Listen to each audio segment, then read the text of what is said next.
Praise the lord. హల్లెలూయా. ఈ దిన వాక్యము 9వ తారీఖు 2వ నెల 2026వ సంవత్సరం.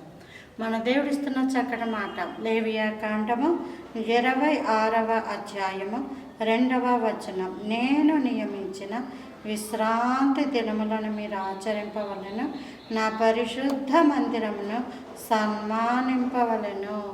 నేను యెహోవాను. దేవుడే చెప్తున్నాడు, విశ్రాంతి దినమును ఆచరించాలి, నా పరిశుద్ధ మందిరమును సన్మానించాలి.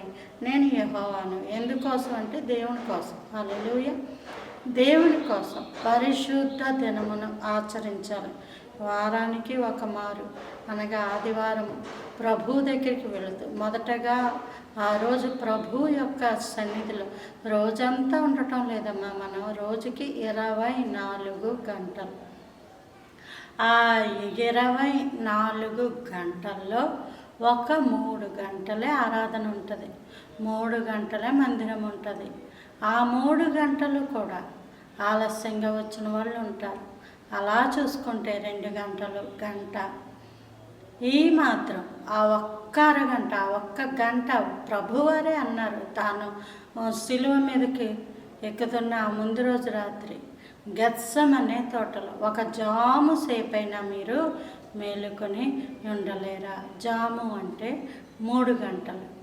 ఒక 3 గంటలు ప్రభువారు అడిగారు.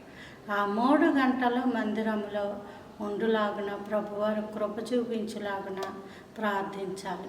అంత మాత్రమే కాదు, ప్రతిరోజు దేవునికి ఆ దినములో ఒక జాము సేపు, ఇంచుమించు 2.5 గంటల పైనే దేవునికి మనం అవకాశం ఇచ్చినప్పుడు, దశమ భాగం ఇచ్చినప్పుడు, ప్రభుతో గడుపుతున్నప్పుడు, ఆయన యొక్క వెలుగు, ఆయన ప్రసన్నత, ఆయన యొక్క సన్నిధి మన మీద కుమ్మరించబడతా ఉన్నప్పుడు మన హృదయాలు తెప్పరిల్లా చేస్తాడు. అట్టి కృపదేవుడు మనందరికీ అనుగ్రహించును కాక. Praise the Lord. ఆమేన్.